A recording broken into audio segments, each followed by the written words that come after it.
Hey guys, this is Adam House. Um, been trying to think of what I wanted to say here. Um, first of all, those of you that know me best, a few of you know that just recently had a surgery and I'm healing up right now. It just so happens that the morning of my surgery was the 26th and 5:30 in the morning, and you know. Um, George Floyd had not been dead for very long at that point and didn't know what was going on just yet. It was a couple days later before I came out of the fog of anesthesia and pain meds and was able to see what's going on in the country. Now, watching this for the last several days, guys. So, as you see here, I'm wearing my Army hat right now. I am a medically retired veteran, combat veteran of the Kunar Province, 173rd Airborne, Operation Enduring Freedom 8 in Afghanistan. um, Look, what I want to say a couple things here. I'll take this off so you can see my face. I want you to know I'm serious.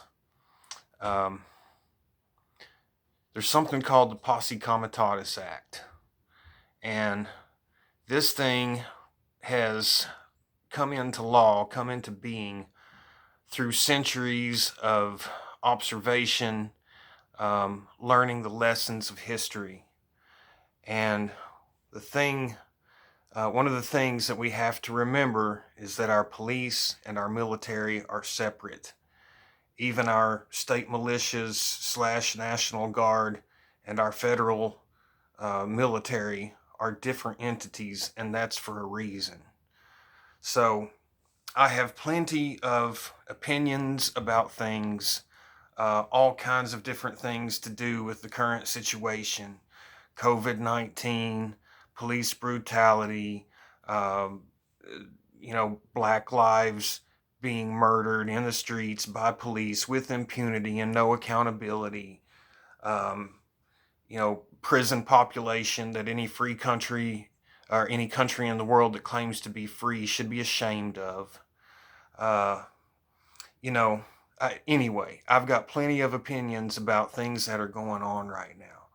But the one thing that I'm seeing that makes me want to make this video, motivates me, is the idea that we would let a sitting president, especially one who seems to have quite the propensity of lust for power, uh, to deploy federal combat operations troops against Americans on American soil. Now, as far as I'm concerned, that's a red line in the sand that no president from any political party should ever be allowed to cross for any goddamn reason, period. All right? There's one reason that POTUS can deploy federal troops, and that's to invade a or to repel a foreign invading military. Unless there's a military from somewhere else, from another country, literally invading the land of the United States, we have no justification for a president to deploy federal troops. All right? You can have all the opinions you want. We can have all the discussions you want about local police and sheriffs and state police and, uh, National Guard and so on and so forth. All right, but there is absolutely no world in which it is acceptable to unleash the power of the United States military, the federal military, on Americans on American soil. It is not acceptable, and we cannot allow it to happen, period. If we allow it to happen, it means that we are at a state of civil war. Let me say that again. It will mean that we are at a state of civil war, okay? Because if the President of the United States declares war on the American people, I will not be the only veteran who is willing to stand up and pledge my rifle to the people and help to repel government aggressors. Take a stand when it counts. Hashtag take a stand when it counts. All right, this is me taking a stand right now. Yeah, and I'm actually in quarantine right now trying to heal up from a fresh surgery, but I'll tell you right now, this old hua will get right up off his chair, and I will defend life, I will defend liberty, I will defend property. All right. Now, some of you might ask, if we can't allow federal troops to be deployed, then what can we do? Things getting out of hand.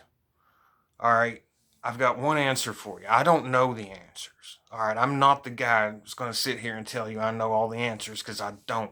I don't know a whole lot about much, and what I do know is usually just a little about only a few things. All right, but I do know that I have been in combat, and I do understand enough law, philosophy, history. I understand all of it enough. Human nature. I understand the battlefield enough. I know those of you who are advocating for unleashing federal troops on American soil against Americans, you don't know what the fuck you are asking for. You are just naive. You are just ignorant. You just don't know what the fuck you're asking for. Okay? You need to sit down and shut up on this one, because you don't know what the fuck you're talking about. And for those of you, my fellow soldiers, former service members, that might be advocating for this, I ask you to please forgive them. Somewhere along the line, somebody forgot to educate them. All right?